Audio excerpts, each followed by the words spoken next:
What's up, guys? Erebus here with some more Dark Souls 3.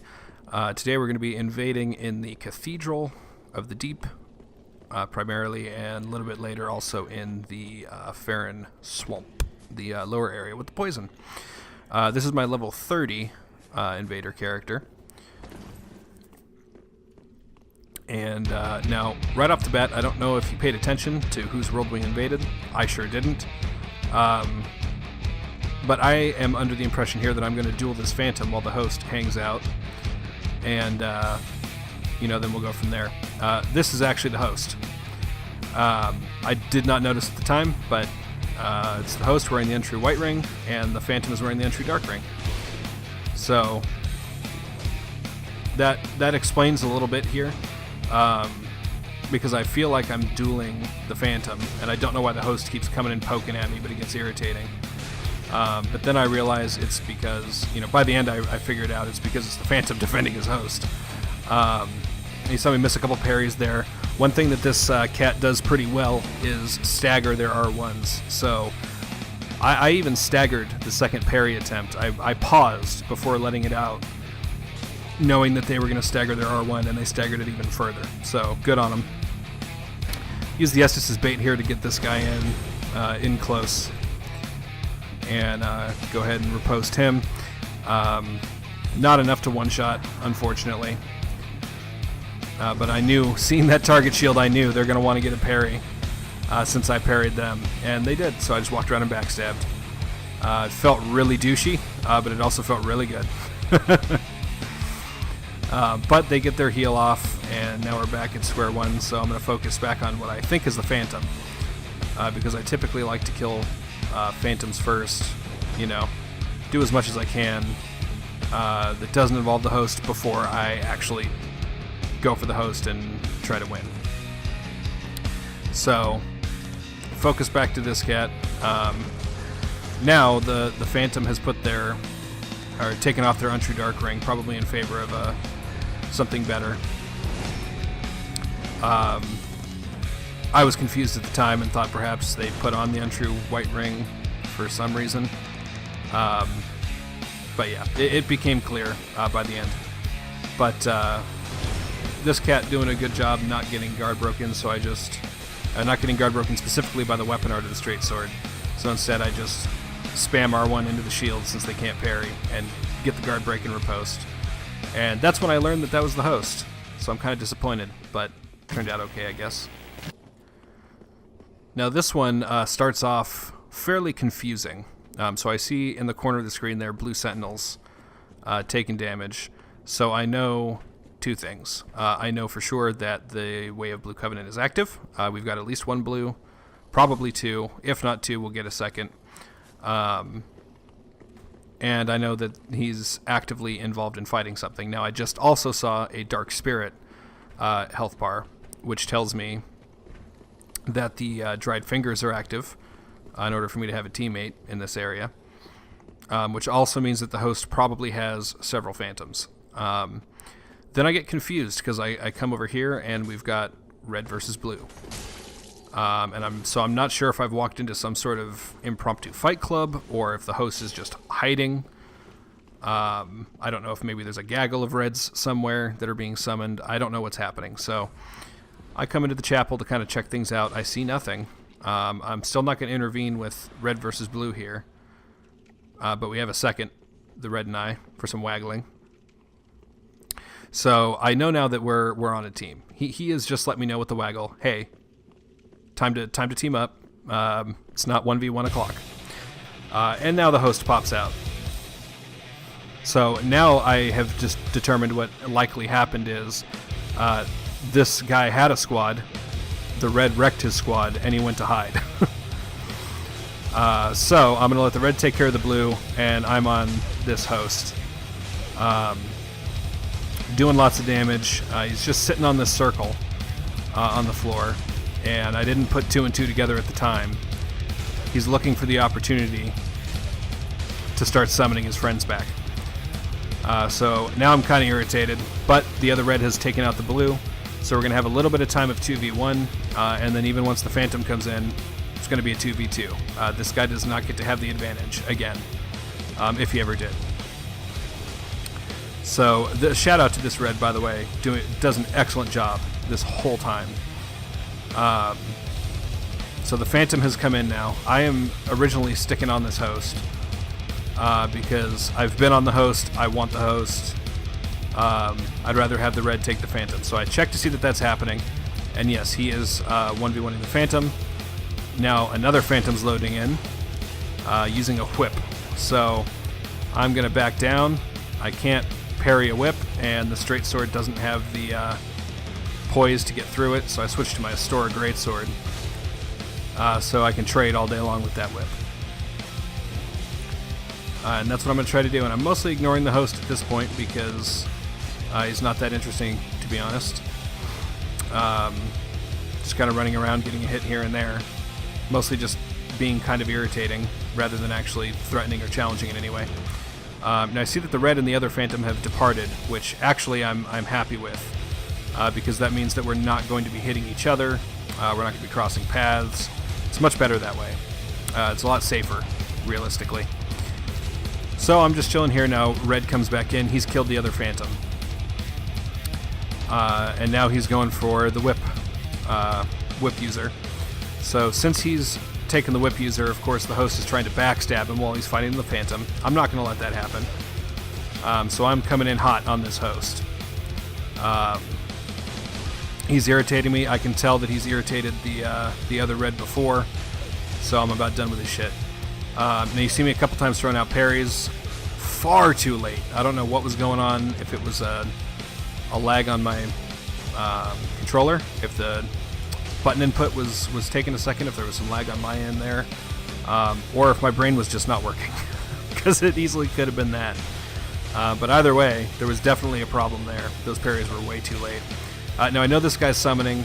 I'm not going to let him easily. I'm not going to let him heal either. I'm going to go ahead and roll catch him with that straight sword.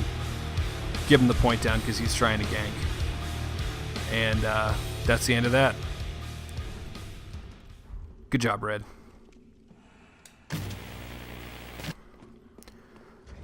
So here we have a host, and I've just seen that a Phantom's been summoned. I don't know how many there are, but I know there's, it's definitely not a lone host at least. Now, this invasion is going to be an example of sometimes you're not as bad as you think you are. This game can make you feel like you're just the worst noob, and that's not necessarily the case. So, yeah, I'll leave it at that for now. You'll see where it goes. But first thing I'm going to do is pop on the obscuring ring and make sure they're not waiting for me right here. They are not, because one of my philosophies when invading, particularly at these lower levels when I have straight sword or whatever, is I want to see them before they see me, and that's just a strategy point. So I did see them. I take the obscuring ring off, and I'm here to fight. So get fireballs. Phantom sits down because he knows this is going to take a minute, and it does. Because I'm not going to walk into a fireball.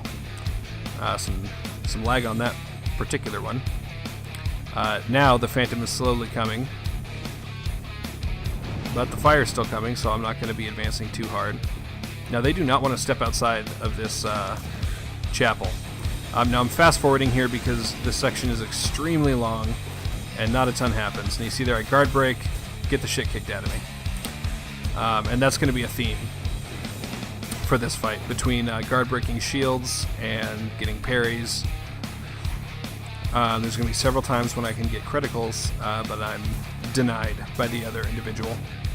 And that's kind of what I meant at the beginning, in terms of sometimes this game makes you feel like you suck. Because realistically, I'm not a great player. I'm not great at Dark Souls. I'm not great at PvP in general. But I'm certainly not the worst. I mean, you've seen other videos. I do win. I do have victories. I do know how to play the game. I'd say I'm relatively average, maybe a little below average, in terms of PvP, but not terrible. And this invasion just made me feel like I was a terrible player. Because neither of these people are seemingly very good at PvP. They're R1 spamming. They're, not really doing anything of note. But what they are doing is sticking close together, and that makes things challenging. I mean, when there's two people in your face, you're one player, you have to beat two. At the end of the day, it just is what it is. You have to overcome those odds. Now here I'm considering whether I want to try to overcome those odds or just Black Crystal out or die or wait for them later in the level. I decided to drink a Sig Brow and just give it my best effort. And I am going to get a lucky break here, because they're both using, looks like straight sword. It's not quite a straight sword, but there it is. They're both using relatively small light weapons. They are one spam at the same time, and I'm able to double parry, which means I can actually get a riposte on one of them. And now that the Phantom's gone, the rest of this is just incredibly simple. Because again, they're not necessarily PvPers at all. Not particularly challenging one-on-one. It's just as a group.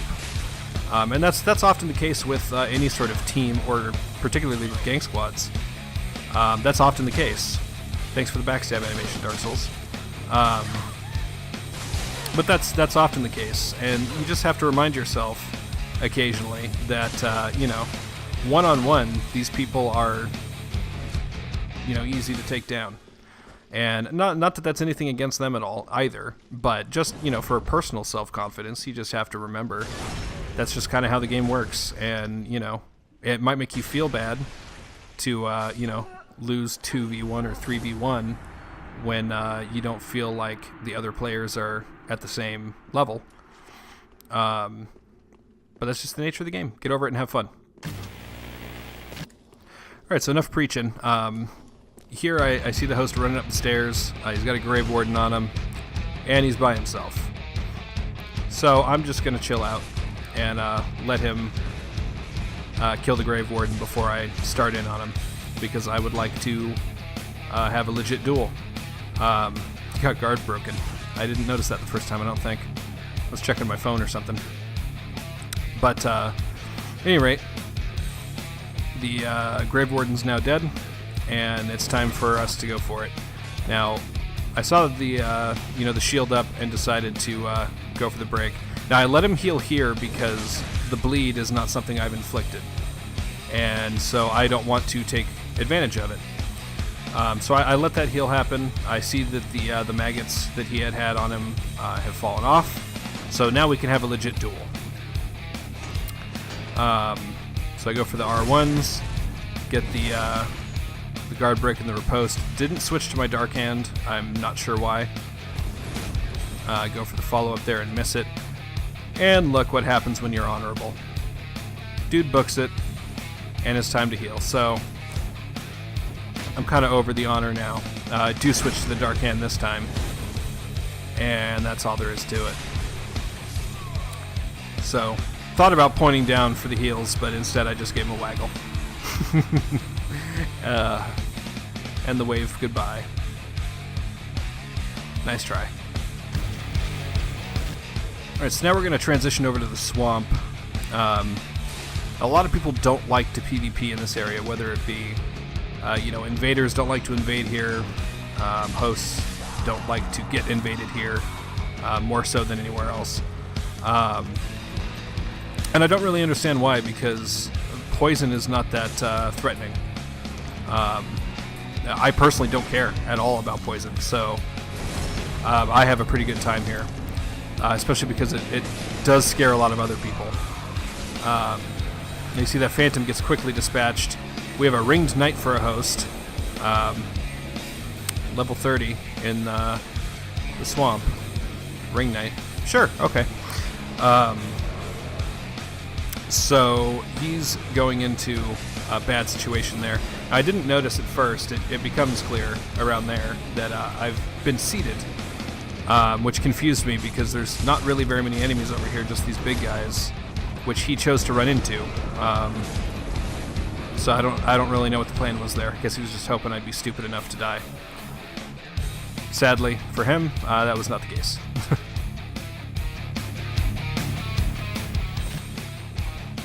this one's another one of those times where I kind of feel bad, but not bad enough.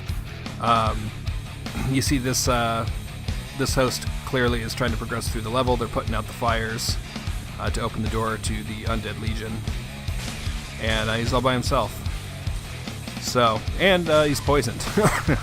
So he's having a bad day. See me there, go for the parry, miss again. I miss a lot of parries.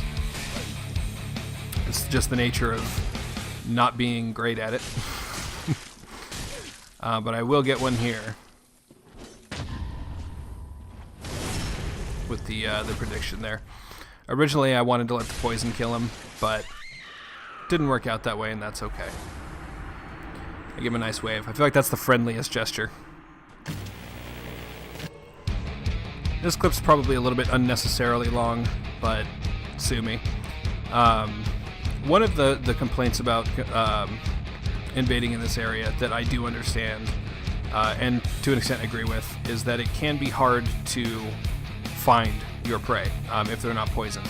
Now, I've seen the host's health bar come up a couple of times thanks to the poison, so I do know kind of where he's at, but not necessarily the best route to get there. And also with this thick section where you have to move slow, it can be kind of irritating, and it can kind of drag out the invasion. You know, spending a lot of time either trying to find where the host is, or if you're lucky and they're poisoned so that their health bar's on your screen, you can follow it. You still have to actually make your way to them, and that can be a bit of a chore. So I do get it. I get that complaint, and I didn't really feel it until this particular one. Some of the other clips in this video, you know, it took me a minute to get to the host as well, but this one really, I just felt it. I think it was because of the whole going all the way around this building shtick and everything. But at any rate, I do finally find him. He's got a blue incoming. And unfortunately for him, goes for the third R1. It's actually a very quick battle. Very quick indeed. But at any rate, that's all for today, folks. Hope you enjoyed. See you next time.